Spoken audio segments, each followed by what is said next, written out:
Right, sir.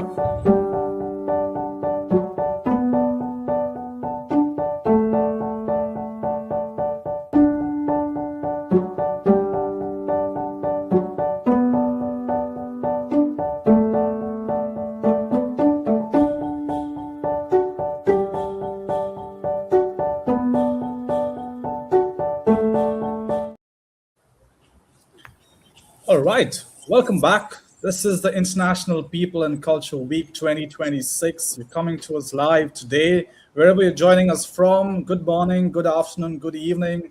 Today it's the International Regional Caucus focusing on India. We're really excited about this panel, especially because I'm coming to you live from Delhi today, and we've got an exciting group of people speaking to us today. This is a star-studded panel. We've got the big guns out today, so it's going to be a very exciting conversation. Tune in. Make sure you're interacting with us wherever you're joining us from.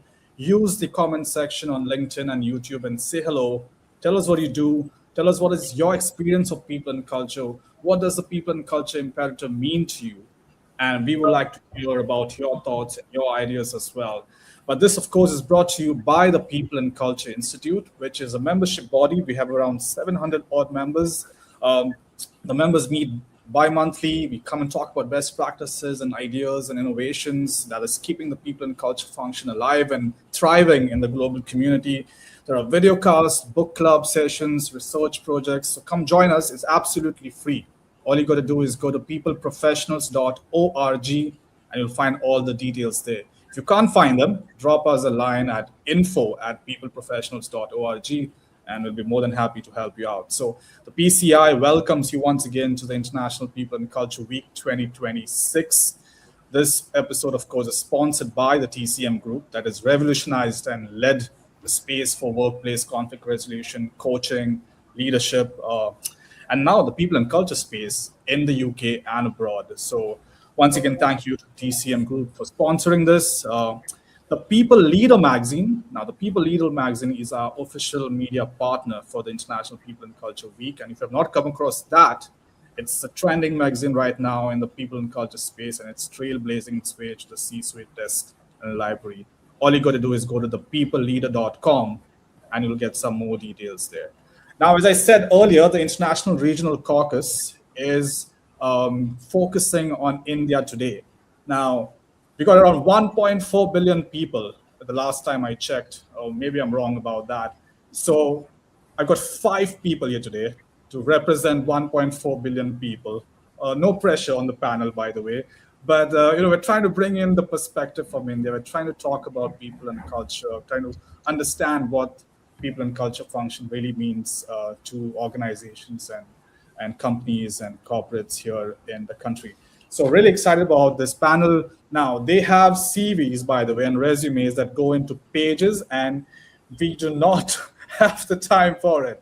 But they're all very active on LinkedIn. So you should go follow them. Make sure you're following each of our speakers today so you find out more about what they're doing.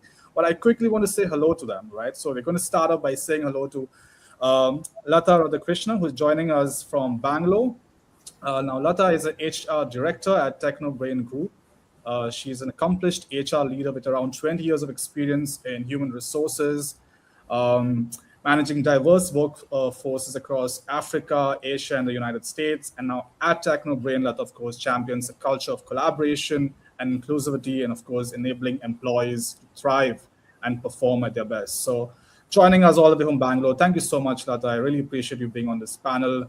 Now, coming over all across to Delhi, we have Anjali Magan, who's joining us. Anjali is a senior HR leader with 18 years of experience, including 16 years with Taylor and Francis Group, where she currently heads the people relations across APAC, China, and the sub-Saharan Africa. Now, in this role, she partners with both regional and global leadership to design HR strategies, shape policies, and drive employee engagement across diverse geographies and cultures. Anjali's experience spans employee relations, policy governance, organizational change. So much that she's going to be bringing to the panel today. Welcome once again from Delhi, Anjali. Really appreciate you being on this panel. We're going to fly into the West Coast now. We've got Sanjeev Lahiri joining us from Mumbai. Sanjeev's the Chief HR Officer at GRP Limited. He was nominated the top 100 Great People Manager in India in 2023, the most prominent diversity and inclusion leader in 2024, and the top HRD leader by the World HR Congress for 2025. Of course, he's experienced in C-suite as an HR professional with over 25 years of professional experience at a global level in information and communications technology, trading, distribution, manufacturing, and holding companies, including startups in India. Now, he has held leadership roles at Tata Communications, Tata Africa, and Tata International as well before this. So, a very rich resume there. Sanjeev, thank you for joining us all the way from Mumbai. Really appreciate you being on this panel. We're going to go down south again. We've got Amulya Kulkarni joining us from Bangalore. Now, Amulya is a global head for talent management at Renesas Electronics. She's a TEDx speaker and was nominated as the Emerging Leaders League in 2025 by ETHR World. She's, of course, head of people success. She also has held roles as head of people success at Log9 Materials, Wellness, and DNI lead at Intel Corporation. So once again, a very rich experience, resume coming into this conversation. Amulya, thank you so much for joining us from Bangalore. We're going to stay in Bangalore because we got Ajit Singh who's joining us. Ajit's, of course, an HR leader, a coach, an accredited mediator, and an HR investigator. He is, of course, the head of people experience at Nokia Networks in Bangalore. And of course, he has held leadership positions at Accenture, DXSC Technology, Ericsson, and Tata Consultancy Services in the past. He spent the last 25 years in HR, by the way, but the fun fact is that he's actually a lawyer by training. So we've got to dive deep into how that happened in his life. All right, people, for joining us live, you know this is Power Pack. So make sure you're interacting with us. Make sure you're having these comments come in.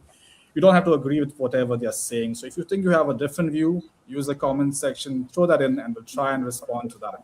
All right. David, you're holding this conversation together, of course, the anchor of this conversation. Joining us from London in the UK, David, of course, is the president of the PCI, the founder and CEO of the TCM Group, the author of Managing Conflict, Transformational Culture, and People and Culture, and of course, the editor now of the People Leader magazine, which is doing, as I said, getting some really good reviews all over. And of course, HR most influential last year in 2025. So this is going to be a great conversation. David, I'm going to jump into backstage. This panel is all yours.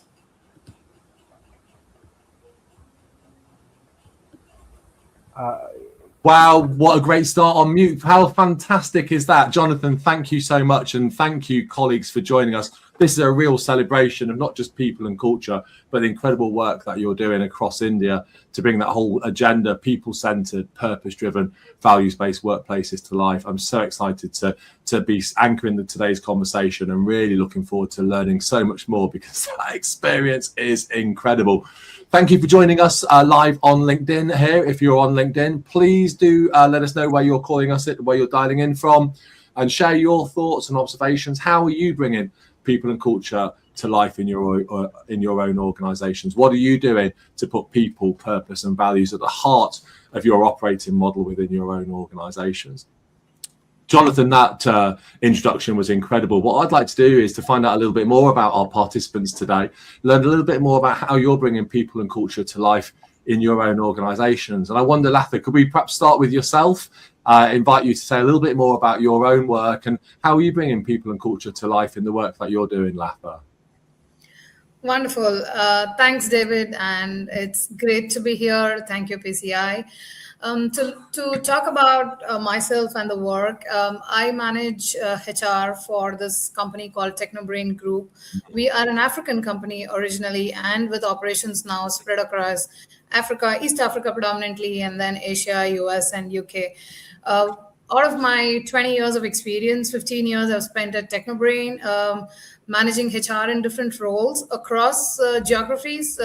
Primarily started in Tanzania, then moved to Kenya, about 12 years of Africa, and now a couple of years based in India, Bangalore.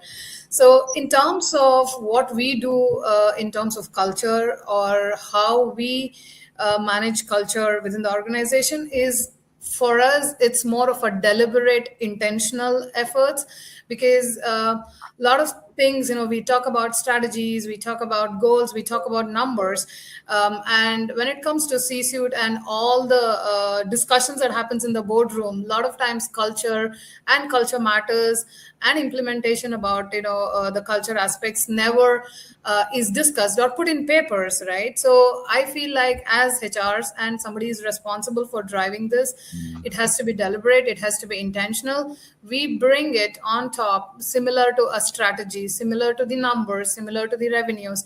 Only then we are able to implement across the organization. That has worked well. And fortunately, I do have very supportive leadership team who takes it as equally important, like a sales number or a organization strategy. So we have been able to build a very, very strong culture. Amazing. Thank you so much. I think it's going to be so much to dig into there, thinking about culture almost as a key empirical function in the organization, measured in the same way as you would in terms of sales. We know sales is the lifeblood of the organization, that commercial success, yet you're placing culture as a key strategic enabler in the way that we think about the organization there, Latha. I cannot wait to learn more about how your leadership population, and of course for all of us, how the leadership population are embracing the concept of culture as a value add in the same way as we might be thinking about commercial success as a value add in terms of shareholder value and profitability. Such a great start, Latha. I can't wait to dig into that. Thank you. Ajit, can we come to you next and find out a little bit about yourself and how you're bringing people and culture to life in your own organization? Thank you, Latha. Sure, David. So my name is Ajit Singh, and I had the people experience for Nokia at Bangalore. Jonathan mentioned about my law qualification. Yes, I did my law. Yes, you did. Human resources, and that's how I have been working. But yeah, both are equally important to me. Yeah. But people is the center. Coming to the culture in the organization, thrive on a very strong cultural foundation on questions that we have carved out after a lot of deliberation, a lot of listening, organization, and then we corner down to 3: open, fearless, and empowered.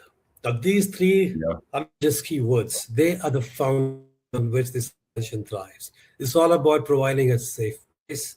It's all about letting people grow through structured programs, through motivations and commitments that you bring through engagement.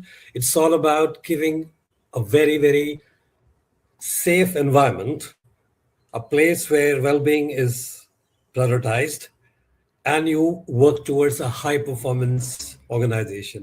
So it's all about creating a high-performing culture, the foundation of which lies at the core of the people. People to whatever you are going to achieve, and that's where the people strategy focuses, the organization focus. These three, as I said, pillars on which we have built up this organization and continue to thrive, continue to progress. The AI piece coming in and everything coming in. No matter what challenges we face, this is the point. This is the point around which all issues get resolved. As long as you have work, the culture, and keeping our ethics, everything will have a solution. Ajit, that's fantastic. I was going to step in, Ajit, really quickly there. So the line, I think, is just struggling a little bit in terms of the bandwidth. But I just want to sit with those messages just for a moment because they're so powerful. And what I love about what I'm hearing you say, Ajit, is these are the drivers of high performance. And I think one of the issues I've experienced around culture, and I know I think it's a bit, we need to have this conversation, is culture is seen as an adjunct to or a bolt-on, but open, fearless, empowered. Let's just sit with those words for a moment because they are about creating powerful spaces for people to thrive, teams to flourish. And what I loved, Ajit, in terms of what you're saying is for the organization to excel. And suddenly now, I think Latha goes back to the point you were making around leadership and seeing culture as a strategic asset in the way the organization thinks about delivering value. Ajit, you've talked about that sort of the mechanisms by which you can bring people with you, open, fearless, empowered. Ajit, thank you so much. Just a little squeaky on the line there, but I think it was such a powerful introduction. Ajit, thank you. Amelia, welcome. Hi, how are you? Doing amazing and quite excited as I hear leaders talk. Amelia, tell us a little bit about how you're bringing culture, people and culture to life in your work.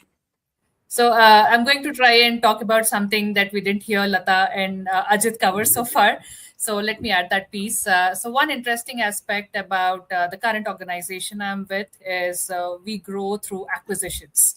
Yeah. So unfortunately or fortunately, we do not have the luxury of hiring, getting people on board, helping them understand our culture. They just walk in day one and they get to work day two, right? So I think what comes as an interesting point here is then how do we move faster from an intent led culture to an accountability led culture? And that's where our focus is in terms of bringing people at the center of it, just not ensuring that our leadership or our managers' capability grow with every passing day, but also empowering our employees to understand the ikigai, to say this is what our culture looks like and this is how we embody it in our day-to-day life. So if you see my background, we are hoping that we translate these values that you see as a living, thriving model, which becomes a part of our culture so deeply ingrained that it just comes as a second natural self to us. So it becomes an extension of your own personality, and we really do not need wallpapers or posters that talk about the values, but it's a natural extension of who they are. And that goes back to Ajit's point in terms of saying they have a voice, they feel safe, there is openness, and there is fairness. So it's just not performance that gets rewarded, but also the how of the performance that's equally appreciated. So I'll pause there before I pass it to Sanjeev to add his thoughts. Wow, Amelia, I think, and what I love about the conversation already is we talked about this sort of kind of as a sort of leadership construct and the idea of culture as a strategic asset. We talked about those principles of openness and fearlessness and empowerment, and now you're talking about the sense of personal meaning and personality and self-identity and how we connect with the organization, and those values become that connective tissue that, I mean, and almost those hexagons behind you describe that kind of way that we connect with the organization, and it becomes part of who we are. So we've already seen as an organizational structure and system, and now it's very much about the head, the heart, and the gut, and who we are, and that meaning. And wow, this is fantastic, Amelia, thank you. I can't wait to dig into this some more, because it feels to me that when we connect with that sense of meaning and sense of purpose and those values, that's when we can start to make real change happen. True. And I think I'm looking forward to learning more about that, and also understanding some of the obstacles to getting to get into that point. Thank you so much. Really, really excellent. And Sanjeev, let's come to yourself now. Oh, well, amazing, David, the way it has started. For me, it is very easy to actually say ditto to the previous three speakers, but more I see a lot of I echo a lot of what Amanda just said, because I got dropped into the people and culture bit very early in my life, in my professional life, where so I was a part of a parastatal, a state-owned organization, which got taken over by the Tata Group. So I entered the Tata organization, and then suddenly got a role which helped me to, or rather, which asked of me to integrate the few other acquisitions that the group had done at that point in time. So it was fun. And I will tell you two anecdotes. One is about, say, about 10 years ago, I was in Nigeria, once again trying to solve a lot of people stroke team issues that was happening in my team, and that was my role in Tata Africa. And suddenly this word comes up of culture, right? And some of my local colleagues said that the culture over here has to be Nigerian, it cannot be Indian. Now that hit me. And I did not think, but it just came for me that look, once we are entering the blue gate, remember the brand color of the Tata is a typical type of blue. We call it as the Tata blue. So it came out for me that when we cross the blue gate in, our culture is that blue, not the green or the tricolor, right? So it's a metaphor, Yeah. but and that actually I tried to drive across all the continents that I was so fortunate to work with. That whatever we do, when we talk about an organization, it is about what we experience, what we live, what we believe in, right? And Yes. that's what I tried to bring into my current organization. And interestingly, so my current organization isn't, as I was saying at backstage, that we are into sustainability, we are into recycling and compounding. Um, but this organization started in the country 51 years ago, Mm. when as I proudly say that green was understood to be a color in the crayon box, right? And we have added the business of green since then. So out here, what falls for us, we decided that our values, the organization values. No, I don't have a back. I mean, I'm working from home today, so I don't have the background behind me. So I envy you, Amulya, for that. But jokes apart, uh, we decided on 5 terms called called as PROAC. Starts with prioritizing dignity and ends with collaboration. Right.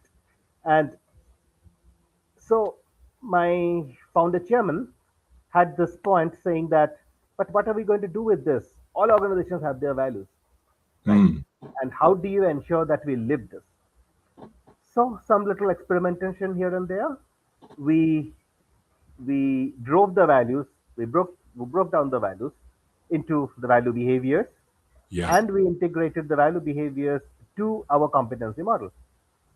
So basically through our assessments and all our pulse surveys, as you may call it, Yeah. also actually measure our experience around these behavior sets. So it is a loop closed. What we experience, we measure. We first define what are those non-negotiables, and it is a very simple thing that what we value is our value, right? And then how are we living it every day, or how have we lived it during the year? There is an integration to my competencies, to our competencies. Took some time to make people understand this, to make leaders sink this in, to put this up as a discussion on the table. And no discussion, even at a board, starts without people. Okay, people is point number two. Point number one is safety. Uh, So yeah, more when we speak, and I'm sure I'm keen to hear much more stories from Anjali.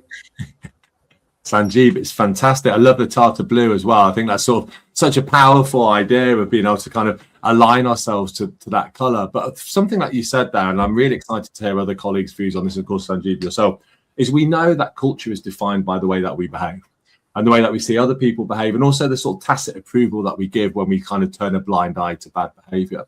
And I think what you've described there really powerfully is the alignment of the behaviors to the core values of the organization. But the bit I think that really stood out for me, Sanjeev, is recognizing that you also need to develop the capabilities and competencies for managers and for leaders and others to deliver the behaviors, those of you like the pro-social or the aligned behaviors that say we're living the values. But I'm also curious to understand more, and we'll come to this, is how do we then tackle those bad behaviors or the behaviors which are misaligned and the ones that are more challenging? Because then the capabilities and competencies shift. We move from perhaps punitive or sanction-based or blame-oriented to more about listening, understanding, coaching skills, Sanjeev, maybe I'll come back to and see if that's playing a little part in how it works. But I think what's really powerful, though, is you've really set a foundation of values, behaviors, capabilities, culture. And that is such an important message for us to be able to take away. Sanjeev, thank you. What a fantastic insight. Really looking forward to learning more. And Anjali, I'm going to come over to yourself now. Thank you so much. And how are you? Very well. Thank you. And it's been great just listening to the insights the panelists have shared. And in a way, in a way, I've been able to relate with each one of those. And I really sort of resonated with what Sanjeev said just now in terms of what you value becomes your value. And inspired by his insights, I thought I will also share 2 stories, but hopefully they bring home the point on what culture is. And culture isn't an abstract thing. Culture is what you live, breathe, and demonstrate. And it isn't a it doesn't have to be loud.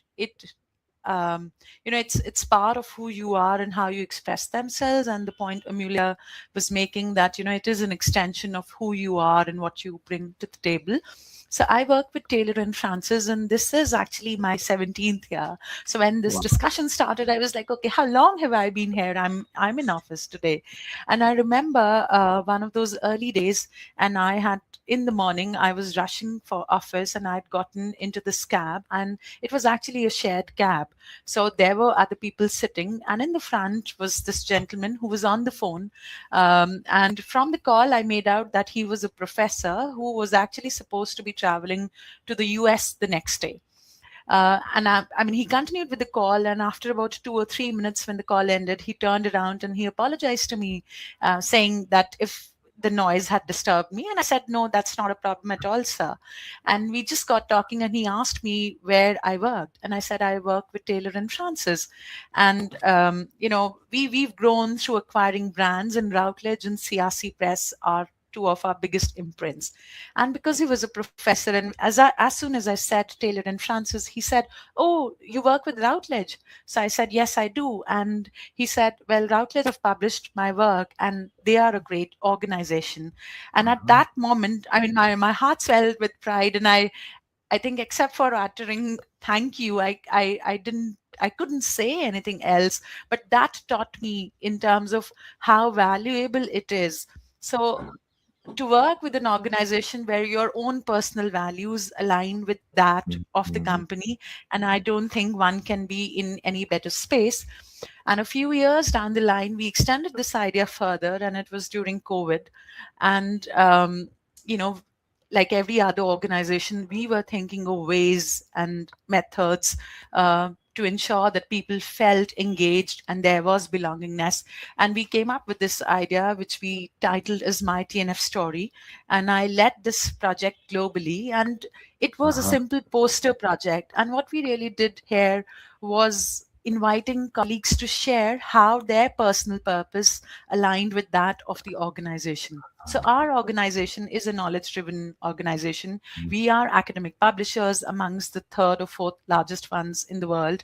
And our purpose is to foster human progress through knowledge. And we invited colleagues to share their story of how their work helped them achieve their own purpose, which then aligned with the organization purpose as well. And that became a revolution of sorts, because there were so many stories, and it was amazing to see how a simple act of being able to articulate what is it that you value most in life, and if you are able to see that getting validated in the workplace that you are, and the magic it can create. So yes, so those two stories I keep close to my heart, and on my tough days I go back to this, and then I know why I love what I do. So yes, thank you. I love that. I think so. There's such a powerful message there, and that sense of pride that you described there. You can almost feel it, Angela, as you were describing that and the conversation there with the academic and their work. And I love also that you introduced the idea, I think, of my story. And it's really interesting. And one of the things I'd like to explore with you as well is the concept of storytelling to support the alignment between our purpose and create a shared purpose or common purpose. Because I think storytelling is a really important tool to help us to do that. And I think some of the best cultures I've seen are using storytelling to support the development of that. And it feels like very instinctively you're building up that sense of my story to connect purpose, the individual purpose and the organizational purpose. So that's something I'd be very keen to come back to. But before I do that, can I just check, Angela, was that a deliberate use of storytelling, and was there a sort of thinking behind that, or how did you come to that concept of using story as a part of connecting purpose? Yeah, storytelling is a very powerful way of a way of connecting people. We are a people-centric organization. Yeah. During those tough times, we realized that everybody was dealing with some battle or the other. Yeah. And what could be more poignant than to bring everybody together and be that anchor? So one of our main philosophies in the organization is we rise by lifting others. And we thought this could be a beautiful way to bring everybody together and create that chain of support, and to hold each other and, Wow. be the power that we are and sort of go within, but also extend that hope and strength to the next person. So yes, that is how it was born. It's really powerful. It's so powerful to hear you describe it, and for all of you for the fantastic contributions. But you forget, and I talk about culture, as I'm sure you do all of the time, but one forgets just how powerful and evocative it can be, and how effective it can be in bringing human beings together in the workplace so that we can function effectively, not just on an individual level, but also on a collective level. That when we come together and create that sense of shared purpose and values and beliefs and aspirations and hopes, we can become so effective, and we can bring out the best of us as human beings, but also the best of us in organizations. One of the themes and the topics within International People and Culture Week is of course the people and culture imperative, and how can organizations create that purpose-driven, values-based and purpose-centered workplace. But global uncertainty, of the kind that we're seeing now every day, it often creates a pull, and I think we're seeing this through leadership, a pull towards centralization, control, authoritarian styles of leadership, speed of decision making, sometimes rash decision making. And I see that in leadership that we see on a global level, and it creates uncertainty and anxiety and worry. And I just wonder, when you're thinking about shaping cultures in your organization, and Lath, you touched on leadership as we all did. I just want to zoom out and think about the role that leaders play, and how as organizations are you resisting the leadership methods that we're seeing playing out on a global stage to create the kind of leadership within your own organizations that engenders the sort of spaces which are human-centered and humane in the way that they work. And I just wonder, colleagues, if there's any thoughts about how we can engender the kind of leadership that shapes the cultures that you've been describing here so vividly. Latha, I'd be interested to hear your perspective on this, Latha, because you talked very clearly about the role of leadership in the way that you shaped culture. How do you prevent that external form of leadership influence in the way we think about leadership in our workplaces? Right. According to me, David, leadership is the base who drive the culture across the organization, right? When it happens on top, automatically it happens at all levels. Mm-hmm. Instead of preaching, you practice, and as leaders in the organization, right from CEO to head of HR, you show what does culture and what intentionally we want to drive around culture. So leaders do play a very, very important role, and I feel they're the ones who drive it. And that's what I've practically seen in our organization. One of the examples that I would talk about leadership is in Technobrain. For very many years, we've been following this open door policy, right? Which means an employee does not need to really go through various levels of hierarchy to come back and either discuss an idea or a grievance or any simple or a big matter that they have around work. So we started with this thing of open door policy, where everybody has a right to go and talk to all leaders in the organization. Mm-hmm. And quite literally, David, we have CEO's door open. We have our SBU leaders' doors. The cabin doors are open. You don't need an appointment, right? Anybody can go and walk in and talk about things. And that worked very well. I have seen that when you give that opportunity to people, they feel that they belong and they feel like their voices are heard, right? It's a very simple practice. It started with our CEO like 10-15 years ago, and I've seen that without writing it in any policy, I see all the business unit heads doing the same thing. And it has worked very well for us. It also has helped leadership to connect to the bottommost employee in the hierarchy. And some brilliant ideas have come in from that, and some various from very good ideas, and even the problems which are in the process or systems or our own setup has come to our attention, and we are able to address. So it has largely helped us to improvise things internally. You spoke about transformational leadership, traditional leadership vis-a-vis the current transformational leadership.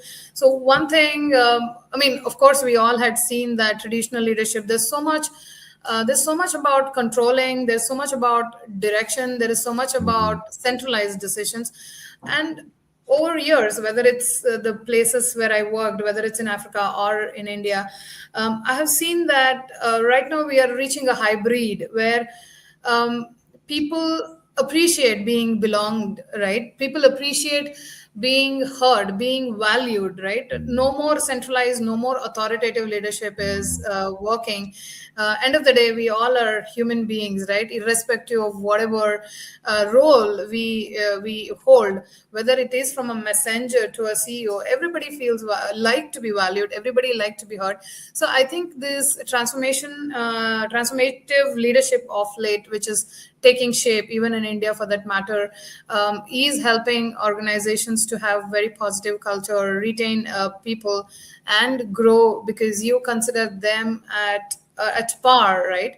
Just because you're a leader, everything should not really come from your side. So that authoritative leadership is slightly fading away, and people are appreciating the new way of leadership, is what I observe. Wow. Thank you so much. I just wonder if any other colleagues have got any thoughts, because that's so powerful, this whole shift in the paradigm of leadership, with leadership being the central command and control, all of the answers, authority at the top of the hierarchy. You've inverted that entire pyramid, Latha, and you just described that beautifully, to the point that everyone now has say. I just wonder if any other colleagues have any views on the power of leadership in helping to shape and foster the kind of cultures you've been describing. I would like to add here a bit, David. Maybe I'm just taking it back to a bit more of basics, I would say. But for me, the way I am looking, given the experience so far, having experienced startups to larger organizations, global conglomerates, to where I am in the current organization, I honestly feel that leadership and the accountability on leadership could come across as slightly overrated, where we go back and ensure that the entire accountability lies with them. However, I think the role of the leaders could be more about how are we as leaders enabling a redistribution of voice. So, for example, in a room of colleagues and team members, right, are we asking a very simple question to say how many ideas have been heard and how many of them travel? I think that's where a very simple litmus test for a leader could help them understand what are they doing well to uphold a value that talks about the culture of the organization versus a value that they could not uphold in that conversation. So if we say that the ideas that were heard are translating into an equivalent number of ideas that traveled, I think we have done a fair bit in terms of promoting fairness, equity, and ensuring every voice is heard in the room, which essentially boils down to every employee feeling valued and thereby belonged. So I'm not necessarily saying that every idea needs to be implemented, but the whole aspect around, okay, I hear you, I know what you're saying is great, but might work, might not work. That's always a fair conversation to have. But it's the equity and the redistribution of voice that will ensure inclusivity and belongingness for an individual, irrespective of where they are in their job ladder, right? So just wanted to add in that perspective there. It's so powerful, Amelia, and thank you for sharing that and bringing that to that level. And one of the questions that was running through my mind is, if we see ourselves in managerial or leadership positions as having positional authority and control in the hierarchy, and now you're describing leadership, I think I'm hearing this as an enabling function to drive innovation and curiosity, to promote and engender a space to be able to answer tomorrow's problems today, kind of building that growth. I'm going to go into the capabilities. I think, Ajit, you touched on this. I think you all did to an extent. But I wonder, what capabilities do we need our line managers to have and our leaders to have to be able to create the spaces, Amelia, that enables those conversations to happen? And Ajit, you talked about alignment of values, behaviours and capabilities. Could you share a little bit more about the C's in there, the capabilities and competencies that leaders and managers need to help to bring what Amelia and Latha were saying and bring it to life? Yes, you can hear me, right? I mean, yes. Thank you, Ajay. Thank you so much for that confirmation. Line managers, or the people managers, or the leaders, they're the fulcrum. Again, they're very important. That's where the experience happens. That's the most of the time the interactions will happen, and it's all about experiencing and feeling what you're interacting. It's not about what we have been saying. It's right. Let's take example of a decision making. Right? It's all about getting them involved, being open about. It's a tough. Let it be the toughest decision. Let it be the most toughest decision. Even if you just call them for 15 minutes, that look, we are running short of time, but this is important. Do you have a view on this? It's about involving them. It's just about hearing them. That's the daily experience. This is where the whole interaction is. The capability for the manager is all about building this trust, building this open culture, the speak up culture. Like again, come back to the pillar in the team.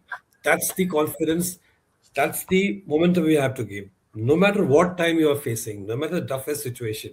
So, I mean, I'll boil down on two things which are very important: communications and building trust. In this area, I believe firmly there's nothing called over communication. Not at all. You have to keep talking. Yeah. It's not what the decision is, but what and why about that decision. That's more important. The moment you make them feel that and understand that, it's very easy for people to imbibe and take forward the decision, work for you, slog for you, and bring out that end result that we are all looking forward to. So manager enablement, I would say, and what we do in that regard is we do cultural roadshows. These cultural roadshows for the people managers, they're not about, again, the textbook here, the deck there, but it is, again, how on day to day they are experiencing this, practicing this.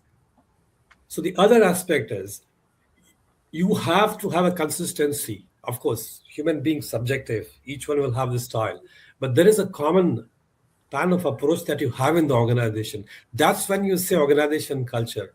People change, location changes, but we feel the same, right? When we enter the office or here, anywhere we are. But that's where this workshops and time to time, giving those messages.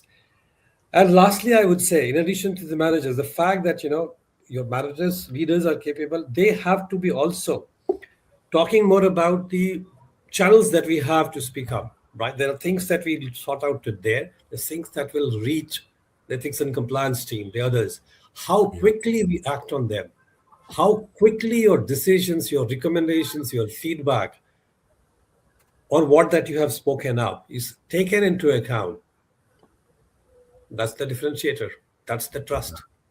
Absolutely. It's such a fundamental communication is constantly on, and it's about building trust. And kind of there's a term that we use a lot, and I think it's a bit out of vogue at the moment, the psychological contract between the employee and the manager. And it's something that needs to be constantly evolved and developed and shaped, because when that breakdown in trust happens, we soon see a breakdown in communication, then we see a breakdown in common sense, then we see a breakdown within the team. So the trust becomes absolutely foundational, Ajit, I think, is what I'm hearing you say there. And of course, for many managers, the key skills they have are glued to their heads.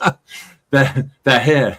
And sometimes we overcomplicate culture. We forget that it's about listening, hearing, understanding, appreciating, recognizing, and they're fundamental human needs.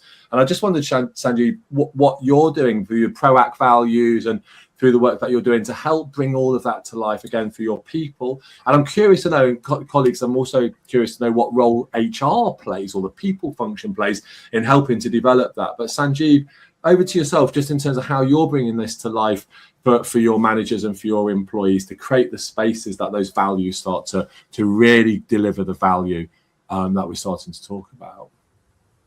Well, David, my job is really, really easy because of two things. One, of course, the heart and mind of the leadership is all aligned to this culture. Yeah, and it is something. While yes, I might have played a little role in kind of creating it, designing it in some sort. However, we adopted it together. So the PROACT did not come from Sanjeev alone.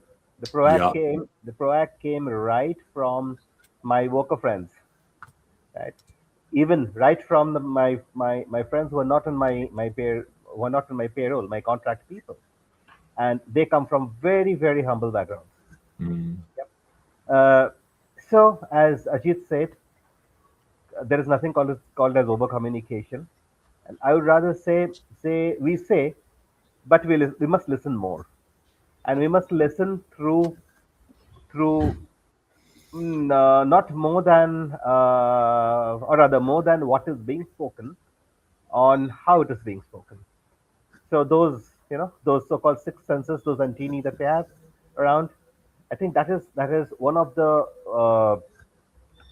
most powerful tools the leadership has, to be able to really go through, decipher the words, to be able to really actively listen, the coaching word that we all know, right? Yeah.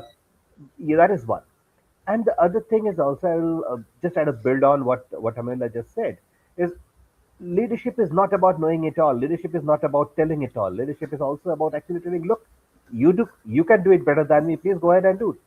Tell me what you need from me. So, that vulnerability, to be able to accept, or rather to be able to give the baton to someone who can run with it Yeah. faster, better, more effectively, is a huge strength that I think leadership must exercise.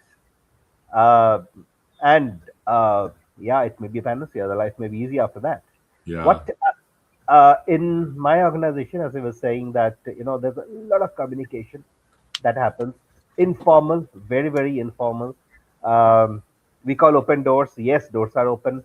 Um uh, Everywhere we travel, we must at least unconsciously, there are certain things that all leaders do.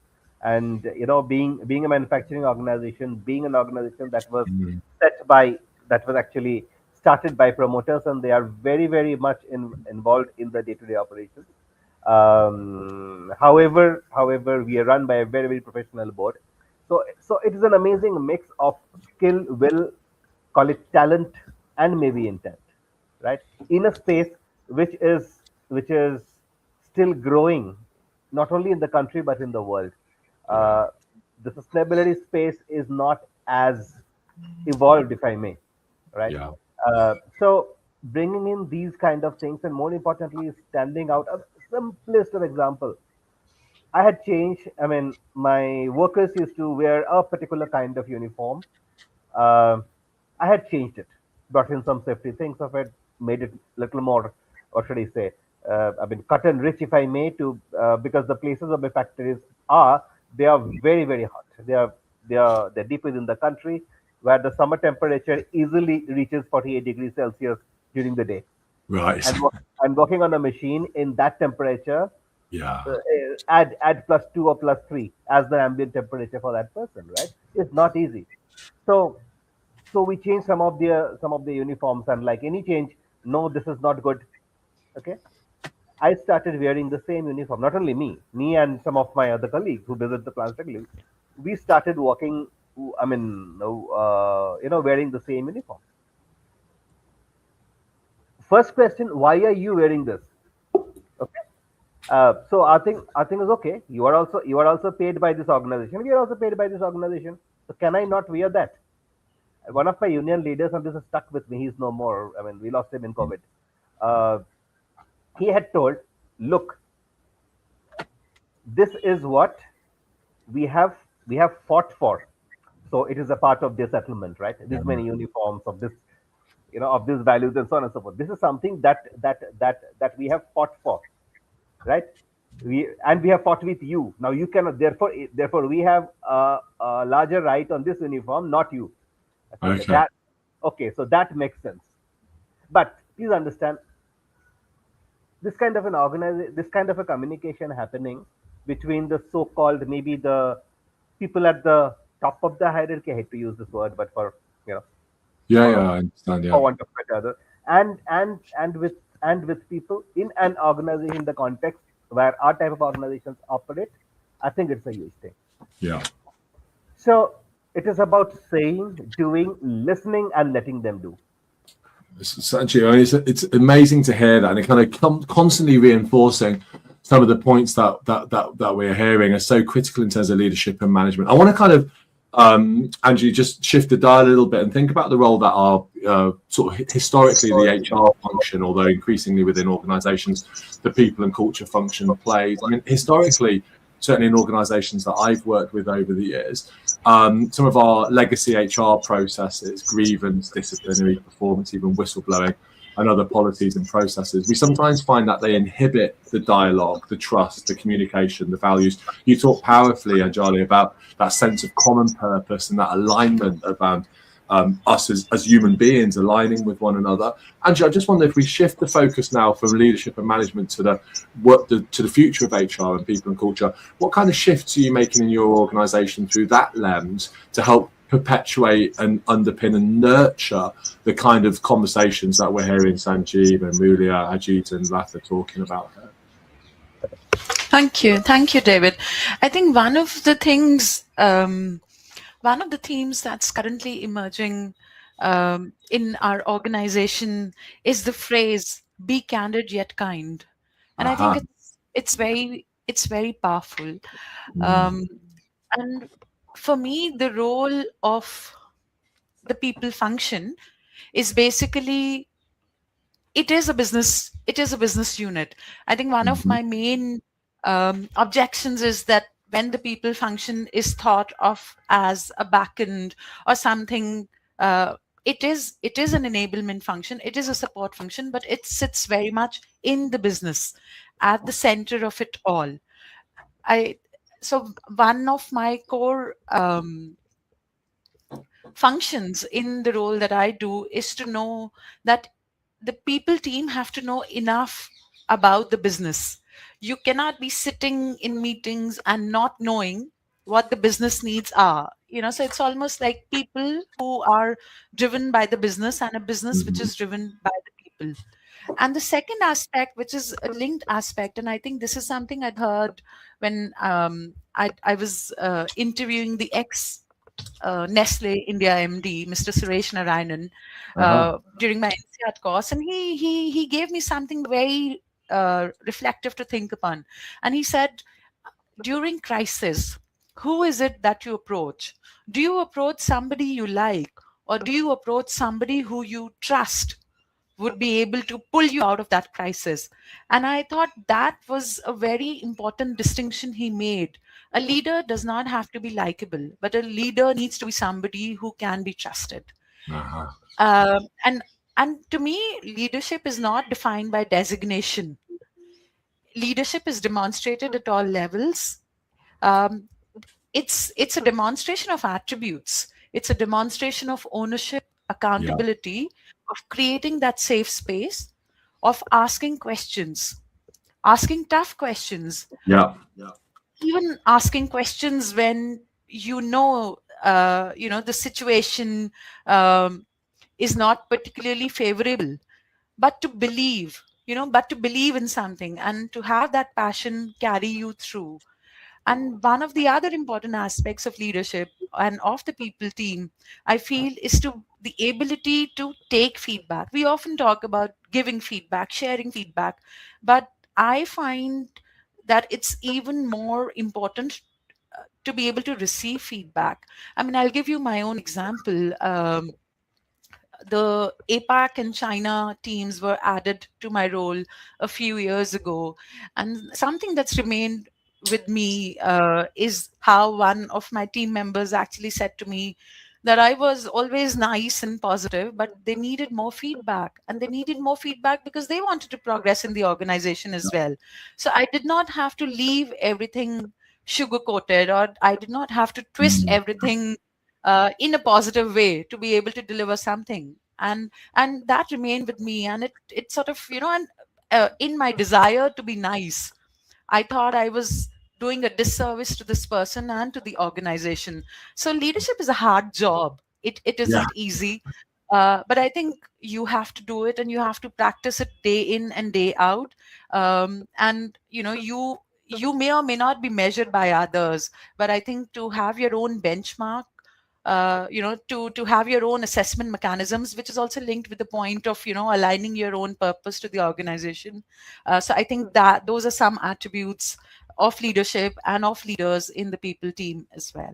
Yeah. I love that. So the ability to hold multiple truths as a leader, to be able to be kind and candid, to be able to be compassionate but provide that tough feedback. But I love what you're saying, Anjali, about also being able to receive the feedback.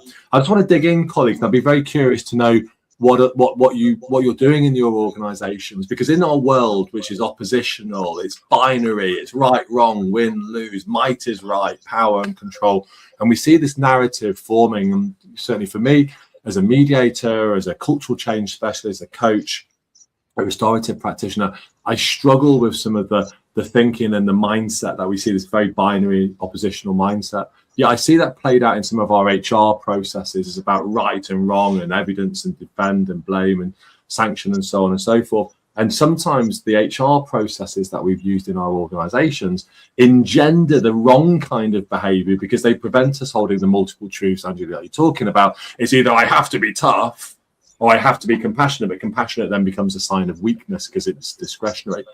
Colleagues, I wonder what you're doing in your HR space, human resources space, or the people space to be able to create that environment where we're moving away from binary oppositional perspectives to something which is more common purpose, Anjali, to use that phrase, that brings us together. Is anyone doing any work in that area? And if so, what kind of impact is it having? If I can start there. Please. Very interesting question, but I have a time, but I'm so sorry for it. One thing I think as HR professionals, we end up a lot of times devising things, processes based on probably our hunch, or also based on our observation, right? And if I look at it, a lot of times whatever we say may not be wrong. The organization might be doing, but how do I really sell it out, right? And what I once again learned a long time ago through my bosses at that point in time is that data never lies. So therefore, getting those indications, getting certain trends, showing people the facts or the trends through numbers, because that is what people cannot really counter, because that has happened. That is, that is the fact. So using the power of data to be able to come up with or co-create. I rather prefer co-creating solutions. Keeping the business interest in mind, the business equal to organization's interest in mind, right? Yes, there are. I mean, binaries do exist, but the other point that we must need to understand is how do you really define, say, diversity in an organization, right? The moment, and I'm sure my colleagues may agree, that the moment we use the term diversity, the first thought comes in our mind is gender. And I consciously, for one, have said, okay, that is fine, but what else? And I proudly say, probably in my leadership team, I am a diverse hire because now because the profile that I handle, or the profile, or whatever the roles, experiences, the education that I bring in, the demography that I come from is very different than the rest of the people in the board, in the leadership team. And therefore, I actually say, okay, forget gender at this point in time, but then yes, I'm a diverse hire.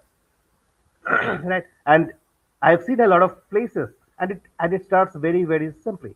So, for example, if I am not an engineer and there's a bunch of engineers talking, and India has this added, call it complexity or diversity of language.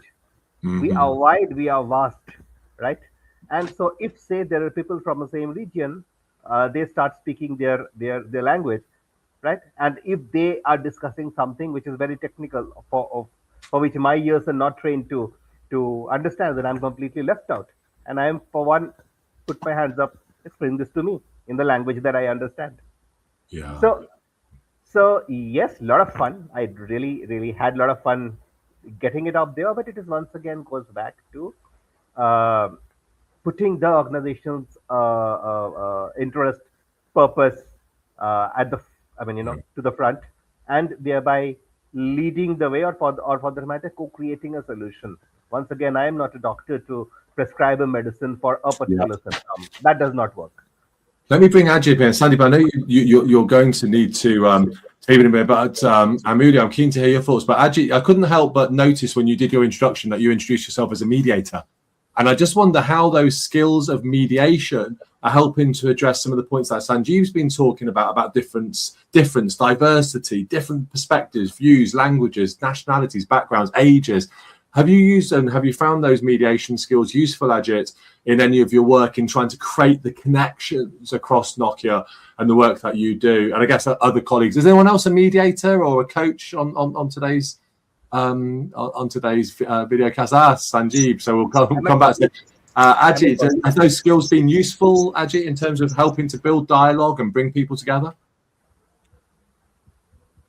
I did become a coach first, internal Nokia coach, and then I got interested and I graduated to mediation. Why I'm saying graduated? Because the skills, the first 3-4 are common, right? It's the right questions, asking people to take solution, not prescribing solution and all that.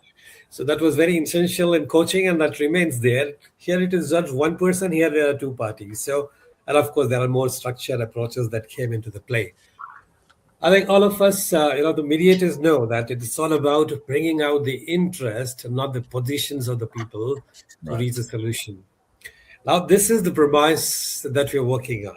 Our organization is working on, with or without being the knowledge about the mediation process, because this R&D center that I lead, as a people part experience head, it's all about collaboration. It's all about bringing the common objectives together. So like when we say in mediation, like bring out the interest, there are a common set of interests that will come in, replace that with the organizational strategic objective that you would want to achieve. The goal is common.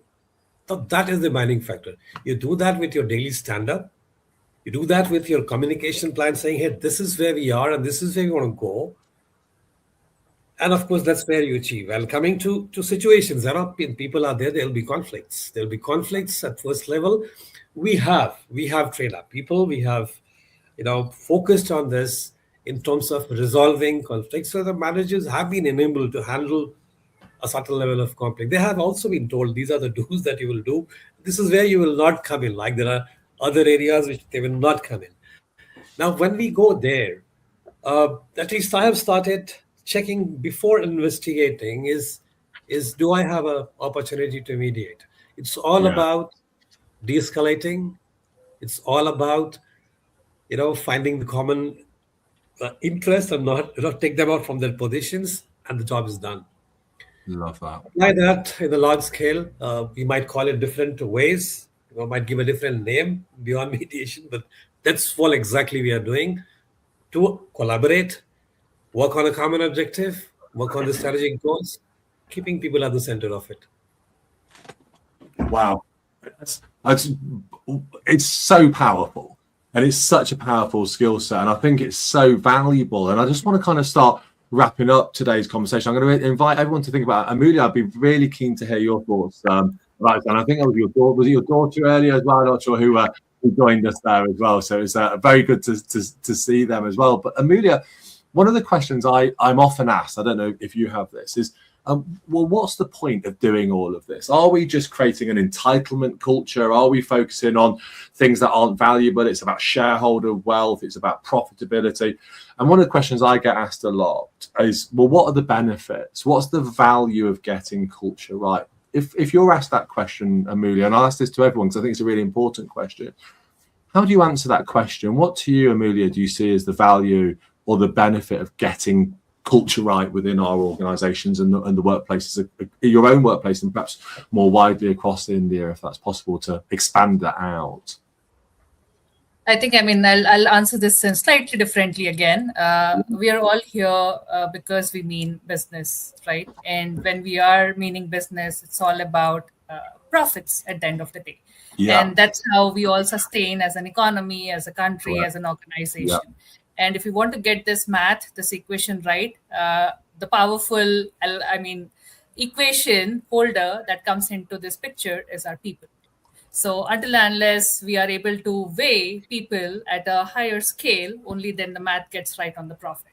So, and what is more important to people is trust, growth, connection. So while we know we are flooded with AI, but the reality is trust, growth, connection are here to stay. And if I add trust plus growth plus connection, it just comes to what we call as culture in a larger context. Let me write that down. That's so trust plus growth plus connection. Hopefully everyone who's on LinkedIn is like hurriedly scribbling this stuff down. Sorry, Amelia, please continue. And I think that's where each one of us comes in as a coach, as a mediator, as an HR business partner, talent management, acquisition to get this equation right. So I think that's what I would like to summarize. So getting this right is essential if we want to stay here in the long run, and if we mean business. So only if we mean business is when we sustain ourselves, sustain our surroundings, and sustain the economy as a whole. So for the larger good, we got to boil it down, and that's what it comes down to. So it's fascinating. So culture just becomes that strategic asset. Culture plus, trust plus growth plus connection equals the strategic asset that is culture that then underpins the drives your business, innovation. Yeah, I mean, these are all like byproducts of it, but it's a simple. I hope we've got some chief financial officers listening to this wonderful conversation today, because the CFO needs to listen to this.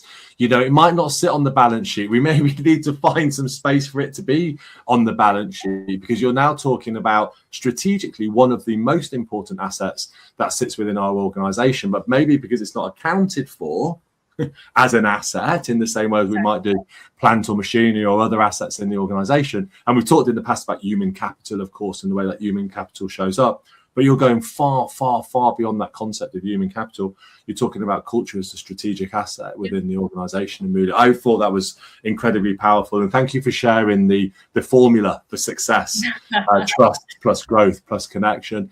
Latha, you talked about, at the very start of the meeting, you talked about that leadership conversation and bringing it in as a strategic asset. So I feel very minded to come to yourself and ask yourself, how do you articulate the benefits and the value of culture when people are saying, well, let's focus on merger, let's focus on acquisition, let's focus on scale up, let's focus on growth, let's focus on pace, let's focus on innovation. How do you answer the question, well, what's the point of culture?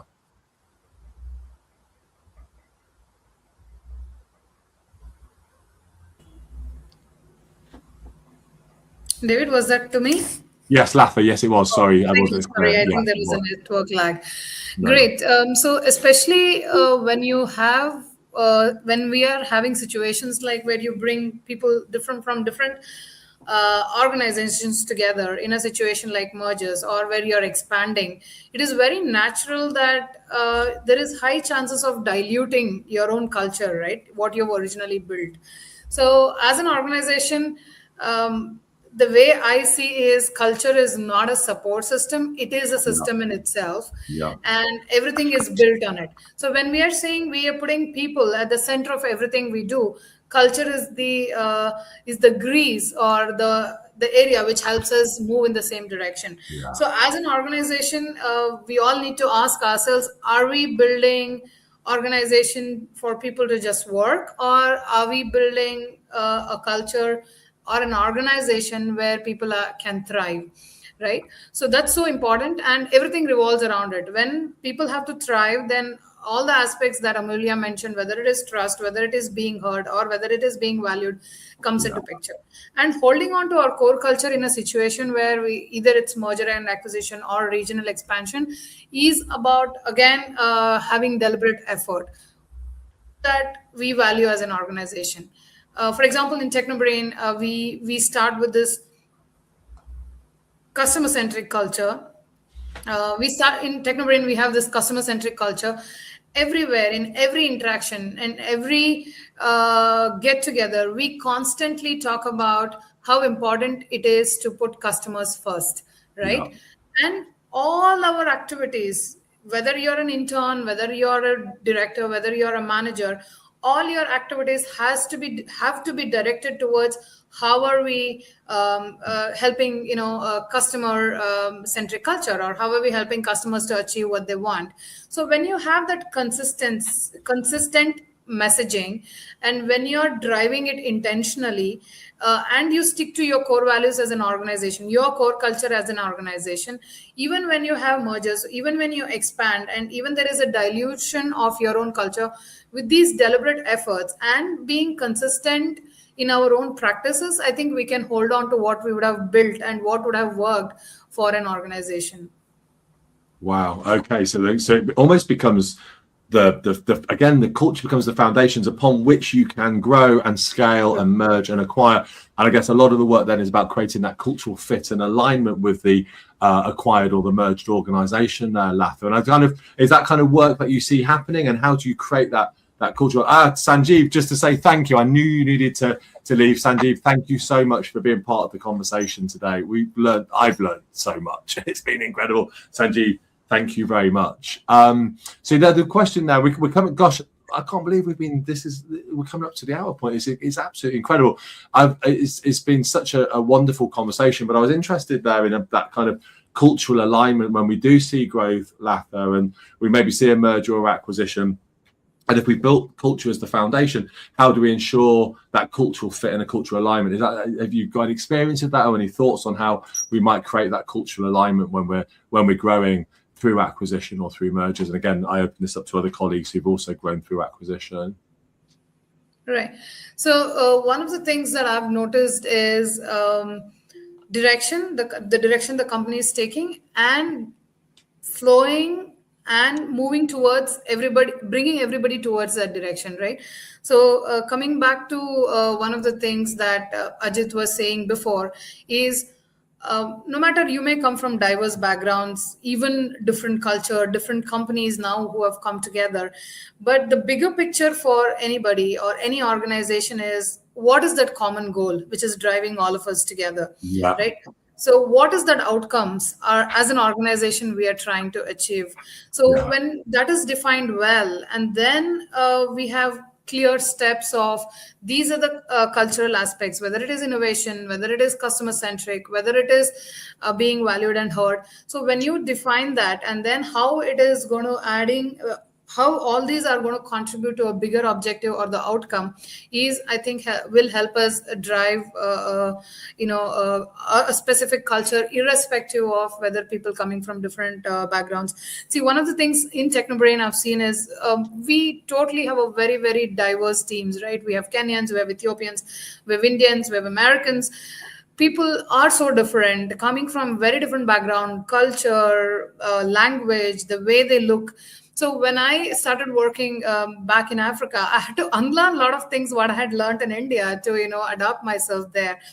And what helped us drive is this one Technobrain culture. We call it as Technobrain One or One Technobrain, where irrespective of all of your different backgrounds, one is valued based on what are you bringing onto the business, what is your contribution, what impact are you making, irrespective of everything else, which nationality, how do you look, how do you talk, none of those matters. What matters is what kind of performance and what kind of contribution that you're helping company to achieve its objectives. So when we surpass all of these diversity and different background, but set ourselves with a common objective and goal, and have clear ways to drive it, I think that will help us drive culture and stick to the culture aspects that has worked for the company in the long run.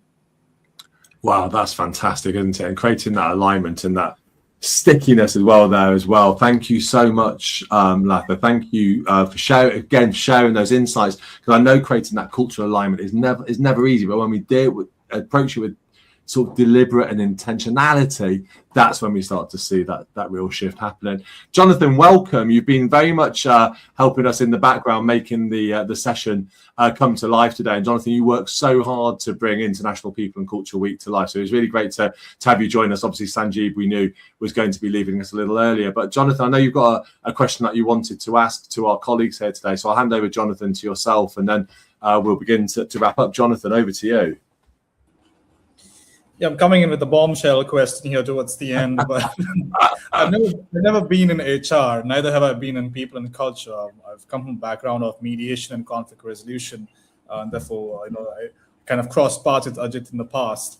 But I've been an employee though, right? I've been an employee in some big corporates in India, and I feel and during my time, now of course I'm more independent in terms of how I function, but And working with international organizations around now, working with TCM, I'm used to a very different work culture, right? I remember when I just joined TCM, David, I remember sending out an email at 4:35, and everyone gave me the death stares on a Friday evening. No one sends an email post 4:30 on a Friday evening in the London. They're only going to see that on Monday morning. So it wasn't just that, but that was an example of how work-life balance was in place, how people were respected, their time was respected. Quick question, I guess, to everyone is, do you think that employees in India have been able to embrace your role as people and culture professionals, independent of the companies and organizations you work from? Or do they still see you as being a representative of the company? And I say this, and I'm asking this from a perspective of trust, because I know that I've got a lot of friends in the people and culture space and the HR space in India, and I know they work really hard. They put in a lot of effort. There are a lot of initiatives, a lot of projects, a lot of exercises that they're trying to put in place to implement to get people to engage, to get people to feel that they belong to the organization. And yet there is a gap. There is a gap that exists. So the $1 million question to all of you is, do you think the workforce in India today, 2026, May 2026, and someday we'll look back at this in May 2040 or in May 2050, and we'll look back at this, but in May 2026, do you think the workforce in India embraces the role of HR or people and culture as independent of the organization, and in the sense that they can trust you to come to you, to say things to you which they would not been able to say to leadership, probably? There you go. I've dropped it now. Somebody pick it up. I'll take a shot at this. See, I mean, from a perspective of how much people rely on the HR in terms of these activities or culture, or people are free to walk up and talk about. I think yes. The answer is yes. People today, I'll give a completely different perspective. Look at the social media, some of the posts that keeps coming up, right? They come up because probably they did not find someone confident, trustable to go and talk about it. But again, has similar representations or feelings have been expressed with HR? I would say yes, I do. Organization has given a platform even saying anonymous. You have a tool which says anonymous report. Everything on fair employment gets assigned to the people team to look into. Looking at those, I can tell you, when people have trust that yes, it's about being heard, right? Outcome doesn't matter here. What matters is that, are you being heard? Are you a listening community, or are you just a deciding community? Just, okay, this is what it is, go ahead. Now, that's where the difference is. And you're right, of course. It's also about the leadership, the organization management, placing reliance on the people team to be close to heart on this particular topic. As long as this trust is given, it has a cascading effect. We are equally partnering with them on this very, very core topic. Because if the moment organization realizes that this is where all your challenges, belief in your values, the essentials is what is going to take you forward. This is given due weightage, HR is given due weightage, and then it is up to you how you execute this, imbibe this in your day-to-day operations policies. Intent is fine. Outcome is what is more important. That's in for the future. Intent, yes, we're all good intent. We'll do this, we'll get this done. Is it getting done? Probably no. Ask what you have desired. What is that you need to do? Check what is the feeling, quote unquote, on the ground. That will help us. In short, the answer is yes. Is there room? There is yes. Both is yes. So if I may go next, Jonathan. So the question is people and culture representatives or teams are being trusted by the workforce, right? I definitely have a mixed answer, yes or no, yes and no both, because it does totally depends on the kind of image and the kind of support you as a department or a function provided to the employees. Just like in our personal relationship, right? Everything is built on trust and how we keep up that trust over time and how we support each other in our personal relationship, whether it is with spouse or family. And same thing I see at organization. People and culture function, if it is always supporting only the leadership or the management decisions, obviously there is no trust, right?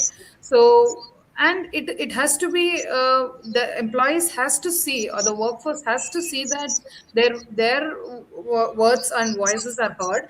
There are actions taken about it. There are changes that are brought based on the feedback provided by them. We all do engagement surveys. We all collect feedback. What do we do about it? How many times do we go back and say, hey guys, you spoke about 10 things. We have resolved at least 7 things and 3 things were quite difficult and not feasible. So that does build trust over time. So it is depending on how you reciprocate and how you win their confidence by showing by your actions, right? Simply through your actions. If people and culture function always talks about being a representative of leadership or management and doing things that is only supporting employer, then obviously there is no trust. So I have seen that the more we connect with people, the more we address their problems where possible, the more we give details of why of a decision logically, I think they will connect. And that consistency is very much required, as similar to our personal relationship. You may do 100 things right, Jonathan, but 2 wrong things or 2 things which are affecting employees will simply break the trust. So that being consistent, being hearing what they're saying and addressing problem and showing that yes, we have done this would build trust, and then they will become more engaged and they will feel the sense of belonging and they'll be able to thrive. Yeah, if I could add, I think my question would be, is culture the sole responsibility of the people team? Culture is everybody's business. Culture isn't static. It keeps evolving. And it is as much about the values that are spoken, but it's even more so about, what the culture is not. So I think that is also very important to articulate, what it is not. Any team or division is a representation of the organization. So it isn't different. So like I said, the people function is not different from the organization.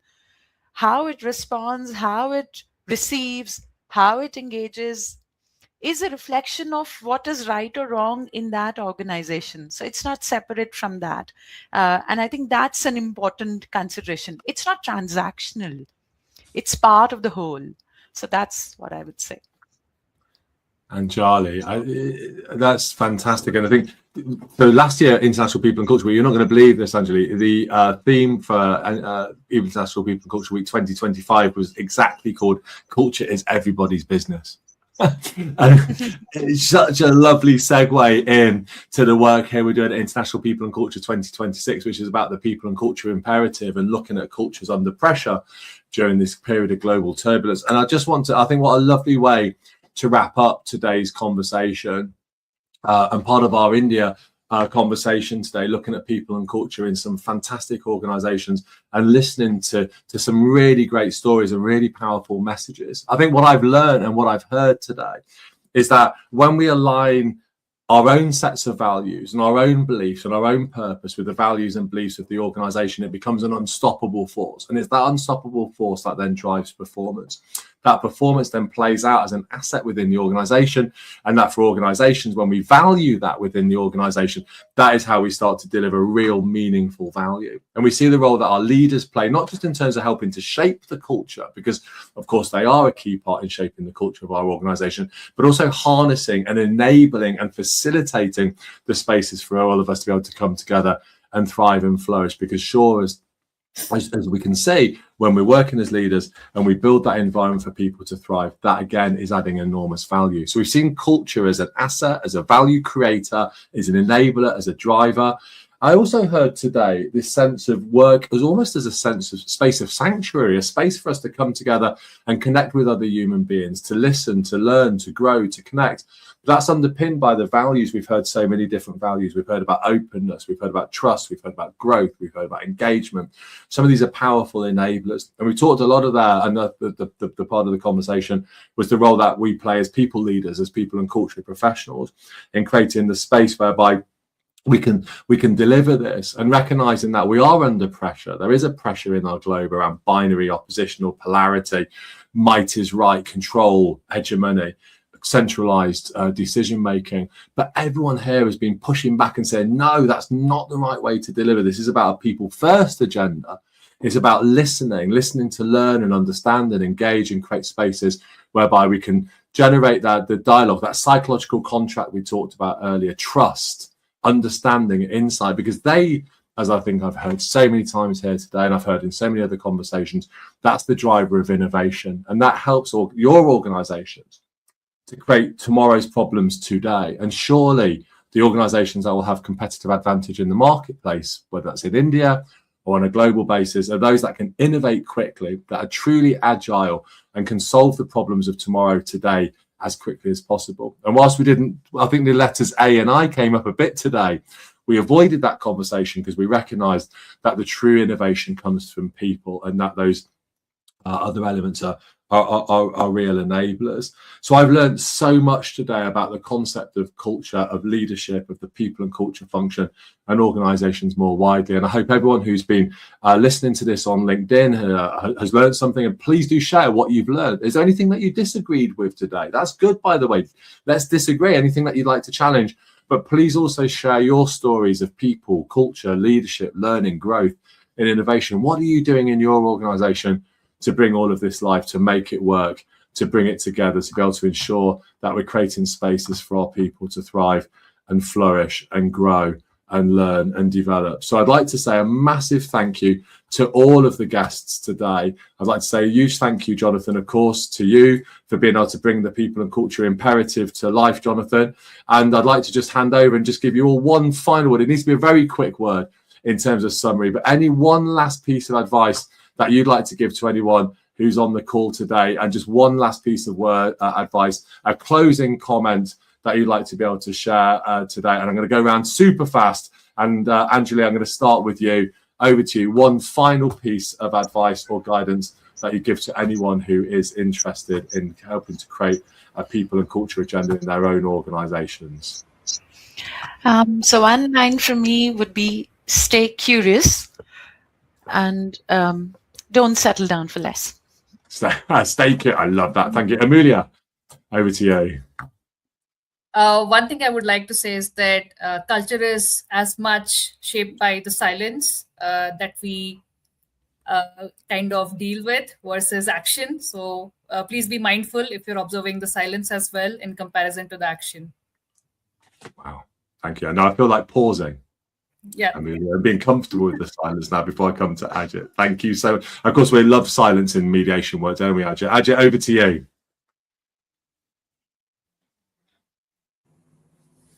You're just on mute there, Ajit. That silence was going on for a wee bit longer than we probably expected. So, power of silence, of course. I'll call out that, transparency is not about sharing everything. It's about explaining your decision. Bring that trust. Explain. Yeah. What's the why? I love that explainer. Latha, I make that you've got the final word on today's International People and Culture Week India Caucus today. Latha, over to you. Final thoughts. I'd like to highlight, which I mentioned before, culture is not a support system. It is the system. Everything else revolves around it. It is the base for everything. So as long as organizations realize that and drive it that way, they're going to go a long way. It's the sun at the center of the solar system. Absolutely. I love that, Latha, and everything that is working around it. Wow. Goodness me, what an incredible conversation. What an amazing contribution to International People and Culture Week 2026. I think you've described it so powerfully. I'd like to say an incredible, big, huge thank you to all of the guests. And of course, Sandeep, who's left us earlier, but Anjali, Amelia, Ajit, Latha, and of course, Jonathan, Rodriguez at People and Culture Institute HQ. Thank you, Jonathan, for all the work you've done in bringing this to life. And if you've been listening to us on LinkedIn or elsewhere, thank you for joining us. Please come and join the People and Culture Institute. Did we mention it doesn't cost anything? It's free to come and join and be part of this incredible conversation. And don't forget to subscribe to your copy of the People Leader magazine.